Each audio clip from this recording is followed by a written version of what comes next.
Hello, NBA fans. Welcome to the NBA Outlet, presented by OTGBasketball.com. Make sure you follow OTG on Twitter at OTGBasketball. Also, hit that subscribe button. I'm your host, Nick Fay. With me, as always, Kory Waldron. How you doing, Kory? I'm doing pretty good, Nick, as we, slowly move into mid-season form on this podcast series. Yeah, 3 games into the season. A lot has happened, but at the same time, nothing has really happened. So this will be a little bit of a quicker episode, but let's start with talking about the Beast himself. This is somebody who said that might be a dark horse MVP candidate going into the season. Giannis Antetokounmpo. He has been on a tear. He's averaging 38 a game, shooting over 67% from the field, 9 rebounds a game, 3 assists, only 3 turnovers a game, 2.7 steals, getting to the free throw line 10 times a game. Giannis has been a monster. Yeah, making me look real good by saying he's the dark horse for MVP. But we mentioned this just now off podcast. He's doing this against Boston. He did it against LeBron James, dropping 34. And then last night against Portland, who has looked decent so far to start the year with two nice wins over the Pacers and the Suns. He dropped 44 against them on 17 for 23 shooting from the field. He's just the ultimate mismatch. Because of his height, no one can really guard him. And when he's going to the basket, getting him to the free throw line, it doesn't really help your cause because he's a very good free throw shooter. His assists are a little bit less than I thought they would be to start the year. He's not as much of a playmaker. The team necessarily around him hasn't been hitting their shots, but offensively and scoring-wise, yikes. He looks really good to start. And the fact is, people sag off of him defensively. So he's doing this with people sagging off him, getting to the rim. Like you said, physically, he's a mismatch for almost everybody in the league. I was trying to think about it last night. Maybe Kevin Durant can match up with him. Other than that, nobody really has the length and the athleticism to really match what he does. Just those strides that he takes in the rim. It's almost undefendable. And like you said, the assists are a little bit down, but I think, as the season progresses, he's going to see double, triple teams. You need to prevent him from getting in the paint at any cost because as soon as he's in the paint, it's almost a lock. He's got this little mid-range post shot now, the touch around the rim. Also, offensive rebounding, it seems like he's tipping everything in. It's just Giannis is like somebody that needs attention every time on the court. And defensively, too. He's using that long reach of his almost every night. Game-winning block last night. He had a couple of chase-down blocks already early in the year. And, if anyone's going to take the crown from LeBron James, Antetokounmpo looks like he's right there to take it. For sure. I think the one thing that's remarkable about him and the reason that you could see the hype about him becoming one of the best players in NBA history is the rate that he's been able to add skill and, experience and feel for the game. Like his basketball IQ and his skill level has increased so much from his rookie season to where he was at. And he's done it in such a fast time. So I think, by the time this kid is like 26 years old, I don't even know what we can really expect. We can expect a Greek god, right? I guess at that point of his career, he'll have a statue over in Greece and he'll be a god. Yeah, really. Last night was a perfect example, like you said. He killed the Trailblazers, 44 points, 8 rebounds, 4 assists. He had the go-ahead steal and layup, actually dunk, and then he had the game-winning block on Joseph Nurkic at the rim. So it's just like he's everywhere on the court, and he has to be accounted for at all times. Yeah, you just – and especially, just thinking about this Bucks team in general, I think we should at least touch base. Because of Boston going down the Hayward injury, once they get Jabari Parker back in, February or whatever, I have really high hope for the Bucks in general. They could also arguably be a 3 seed with how this Eastern Conference looks. Yeah, we were really high on them on the Bucks preview pod. There's just a lot of things to like, a lot of young guys that are going to get better. And we like Jason Kidd with what he can do with young players. And, they're going to get out and run. And having a player like Giannis is just mismatch all over the place. I think it's a real possibility. If I asked you now, what are the chances that Giannis wins MVP? Obviously, this is only 3 games into the season, but has your opinion changed on his chances of winning? No, I still think LeBron's a front runner because LeBron has, for the most part, looked very good, even though we'll talk about what happened last night. I think right now I'd give him probably 25%. I'll say he's got at least a quarter of the way a chance at this point in time. I think what you said before about the Bucks possibly getting a 3 seed, I think if they were able to land a top seed in the East, winning does matter for the MVP. Obviously, Westbrook won last year, but that was kind of like a, outlier. Averaging a triple-double doesn't really happen. Yeah, but I think, so I think if the Bucks are able to get a good record in the East, home court advantage, top 3 seed, it's a little bit more likely than I originally anticipated going to the season. I didn't think Giannis would be scoring at the rate that he is, but he's just understood so much better about his athleticism and his strides. I think his strides are what make him ridiculous. Fast break, he takes off from the free throw line. And then when he's driving to the rim, you're defending him, and he can either go either way. And one stride of his is like 3 steps for a regular player. You mentioned his stride. I was watching him chase down block. I want to say it was Jason Tatum. And I watched him take off full speed. And then right before he hit like the 3-point line, he just took 3 ginormous steps and then blocked Tatum at the rim. And I was like, wow, like the willpower to slow down from running fast speed and then just take those huge stretches. It was wild. Yeah, it's literally like amazing to watch. He's must-watch TV at this point. But you mentioned LeBron and the Cavs, and they had a disappointing loss last night, 114-93 to Orlando. Orlando was up by as much as 37 in this game. From the get-go, the Magic were on top. I mean, obviously it's an early season loss, but is there some concern for the Cavs losing to a team like Orlando early in the season like this? I think the only thing you can really say is Dwayne Wade's got to come off the bench, right? I mean, that to me is the only thing that really sticks out. It's not even the fact that I'm worried about the Cavs per se. It's just that I need difference. I need to see more 3-point shooters to better be alongside LeBron James in that starting lineup. They're 2-1, so I'm not really worried. But you retweeted it. You retweeted plus minus of starting lineups. And the Cavaliers and the Cavs are on this. Right, and that's bad. That ain't good. I know it's 3 games in, but you don't want to see starting lineups for championship contending teams on a plus minus roster. And they were like, what, minus 25? It's concerning. It was not pretty. And you mentioned Dwayne Wade. LeBron even said this, we need to get Wade going. Wade right now is averaging 6 points a game on 29% shooting from the field and 3.5 turnovers. He is averaging 3 assists and 2 rebounds, but Wade, I think, is playing probably over 25 minutes, close to 30 minutes a game, and he's just putting up 6 a game, and that's not what you want to see from a player like Dwayne Wade, especially early in the season. You want to see him find his rhythm and kind of get in that groove. I think moving him to the bench would make the most sense, but I don't know if it's going to happen. Another thing, I don't like starting Kevin Love at center. I don't like it. Last night, Vujicic, is that right? How you say it? Vujicic? Nikola Vujicic. He's got a tough one. Yeah. But he manhandled them, though. And, he's not a bad player. He's actually had a really good start to the year. I think he had 41 points against the Nets. 41 on the Nets. Right. The NBA player. Exactly. So. Shots fired, the $64 million man. I worry. I think Tristan should be getting a little bit more minutes. I don't necessarily like playing Kevin Love all the time at center. He just, I don't know. He doesn't play enough defense for me. And you see guys like that. He really bullied them down low. Because Orlando's not this good of an offensive team. So far they look it, but it's worrisome. The Cavs defense definitely hasn't gotten any better from last year. They're pretty much picking up wherever they left off. Yeah, I think if you're going to play somebody like a Kevin Love at center, you need to play an amazing team defense, and everybody needs to work, and I don't think that's what happens in Cleveland. And like you said, Orlando is really interesting. Aaron Gordon and Elfrid Payton were both out last night, and they're able to put up 114 the night before they put up 121. They got guys like Vujicic and Evan Fournier just lighting up. Some of it, I think, is early season stuff, but I think Orlando could be a little bit more surprising than anticipated. I'd shout out to my man Frank Vogel. He's finally getting some pieces in there that he really likes defensively. They had Jonathan Simmons, who's had a nice couple, start to his Orlando tenure. DJ Augustine hit a couple threes. Good for him. DJ Augustine had a double-double last night. I can't remember last time he had a double-double. That's a big time there when Peyton's not playing. I really like the minor adjustments they brought in, like adding in Mo Speets. Mo Buckets adds 10 points off the bench last night. I like what Frank Vogel is starting to mold this Orlando Magic team into. Do you think, I mentioned Peyton and Gordon being out. Do you think the fact not having both of them on the floor at the same time allows them to be a lot better offensively because they both lack that jump shot? Yeah.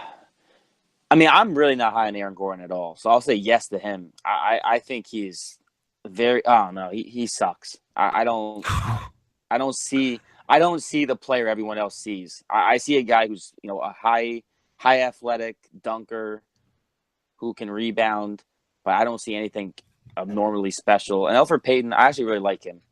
He's a very good playmaker. He plays defense. Yes, the jump shot is very suspect, but to a degree, I like what he brings to his team. Augustine, obviously, I think is a better backup point guard. I think Payton long term will be fine for them. Gordon, for me, is somebody that. It's a big year for Gordon, too. I think he's a restricted free agent at the end of the season. And I think that having both of them on the floor at the same time hurts. You know, if you're only playing one of them and you only have one that can't shoot, I think it works out a lot better. Have, two guys you can sag off. It makes it tough for the rest of the team. Playing guys like Bismack Biyombo, innocent shooter yet. And it just, impacts spacing, and you know how I feel about that. But another big-time team lost last night, and that was Golden State. And they lost to the Grizzlies. It's, our guy Muhammad's really happy about this. 111-101. Grizzlies pick up the W. Not really that crazy of a game. But Steph Curry and Kevin Durant were ejected at the end of the game, and Steph tossed his mouth guard in direction of the ref. What are your thoughts on this? My thoughts on this is, Curry, you had 37 points, 6 rebounds, and 3 assists. Durant, you had 29 points, 13 rebounds, and 3 assists with, 3 blocks and a steal. Why are you both complaining? Curry, why are you reacting in such a way that you want a foul called? I don't know. I don't like it. Curry had already shot in 13 free throw attempts.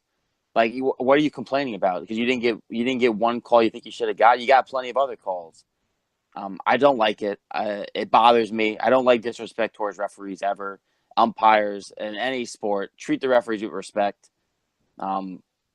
Their job is hard. I know that you've ref before. It's not easy trying to get everything right.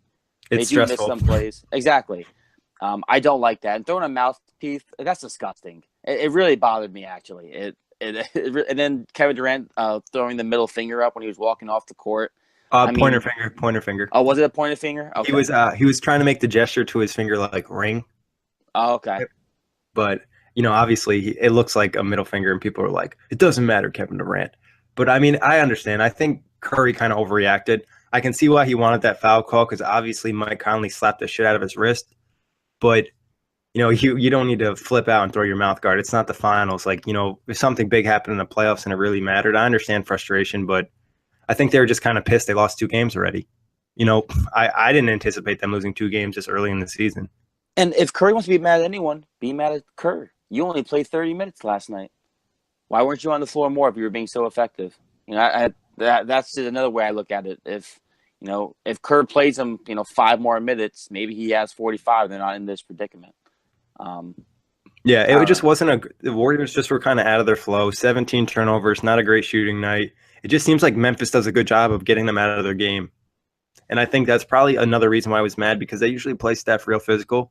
Even though he did have a good game, I'm sure he was probably getting a little bit frustrated with their physical play. Yeah. You got to give the Grizz a lot of credit, though. And not to mention, Clay and Draymond had offensively big off nights. So it was a lot of Curry and Durant driven. So I think the Warriors obviously will be fine, but it's always something to keep an eye on when something happens like that. Do you think there's a chance Curry gets suspended? If the mouthpiece hit the umpire, hit the ref, then yes, he should be suspended. If it missed, I don't know if he'll actually get suspended. I wouldn't. It depends on how the league sees it. If the league is as outraged as I feel for that kind of disrespect, especially 3 games into the season after just winning a ring, I guess the timing to me is what really bothers me. The season just started. Why are you already acting like a baby? I think a 1-game suspension is a real possibility.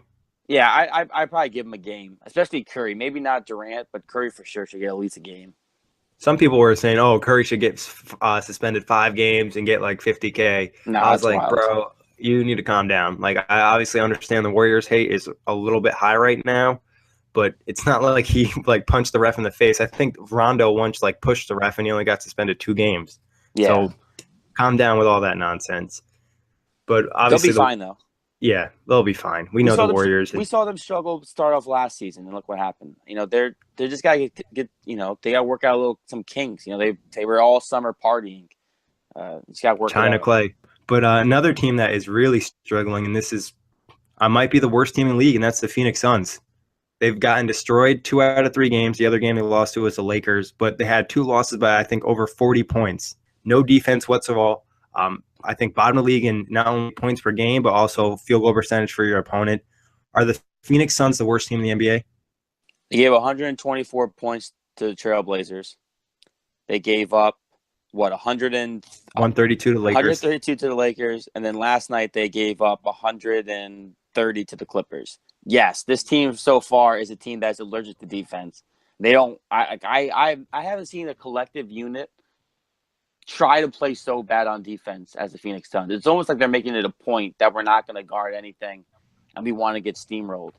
Right now, they look like you said, this is the worst team so far on paper, I think. Yeah, I think it's been pretty bad. It's just the defense. They don't really have a reason to win, and I think they're just playing a lot of young guys that are just throwing them out into the fire and letting them develop. And it's not necessarily a bad thing because we know Phoenix is not anywhere close to contending, but you still want to see a little bit, and you definitely want to see an improved defensive effort. You don't have to be great defenders, but you need to put the energy in, especially for a young team. Coaching-wise, you need to really make sure that your team goes out and balls. Like they can lose and not have the talent to win, but you actually have to put the hustle in. That's why I never got mad about like the Nets over last season. They weren't a good team, but at least they played hard every night. Yeah, I mean, something that stands out to me especially last night against the Clippers, is Blake Griffin has 29, and we've seen him bully up against bad teams. Like he bullied up against the Lakers on opening night. But the bench unit is what really tore apart the Suns. I mean, Sam Decker had 7, Willie Reed had 12, Lou Will had 18. Thornwell had 8. Bryce Johnson had 6. I mean, everyone is scoring on the Suns. It's not even like a starting unit is just obliterating them. It's just the fact that anyone who wants to score can score on them. And I don't know how you fix that. I don't know what Phoenix has to do. I don't so far like this. I don't know why Marquise Chris is coming off the bench. I don't really like Josh Jackson at the 4. I get you want to play the 3rd overall pick or the 4th overall pick. Figure out something. I think Earl Watton's got to be on the hot seat already too. Yeah, I mean, I think they need to improve the defensive effort. Losing by 40 is terrible. Like even the Sixers winning under 20 games weren't losing games like that. So I think you need to see some adjustment from that side. Or like you said, it could be a coaching hot seat. Obviously, it's a young team, but like we said, you want to see the effort. I know you probably have some thoughts on this. Lonzo Ball against the Suns dropped 29, I think 11 assists after having a terrible game against Pat Bev. What are your thoughts on Lonzo so far? I know this is somebody you're not very high on. I'm looking for maybe a hot take right now.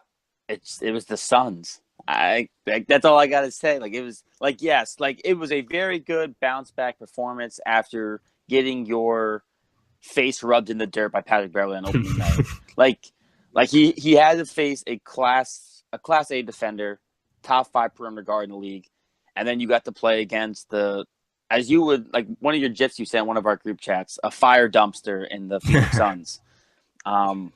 He looked good. I mean, yeah, he looked good against the Phoenix Suns, but against a team that doesn't defend the pick and roll well and doesn't do a lot of he hit a couple wide open threes because guys were going underneath the screen instead of fighting over top the screen. And when you're getting looks like that, if you just got to hit him, and he was hitting the shots. He almost had a triple double. If he gets to play against the Suns and the Hawks and the Bulls, 82 games, he'll average a triple double probably, but that's not the case. I think it was a nice little stretch. I still think he's a tad bit overrated offensively. He's still got a long way to go. Luke Walton said after game 1 that he's got a long way to go. Yeah, I think he definitely does. And like you said, you got to take it with a grain of salt being against Phoenix. One thing I'll say, though, you do like is the fact he was hitting jumpers.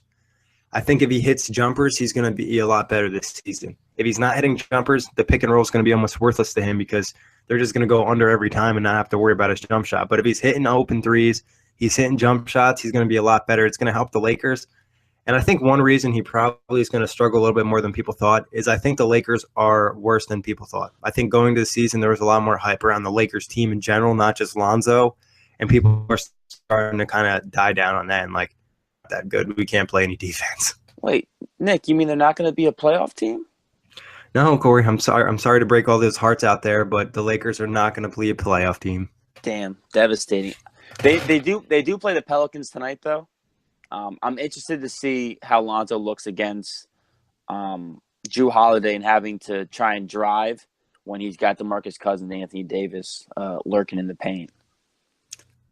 Early prediction right here. AD drops 40, 15 rebounds, and like 5 blocks.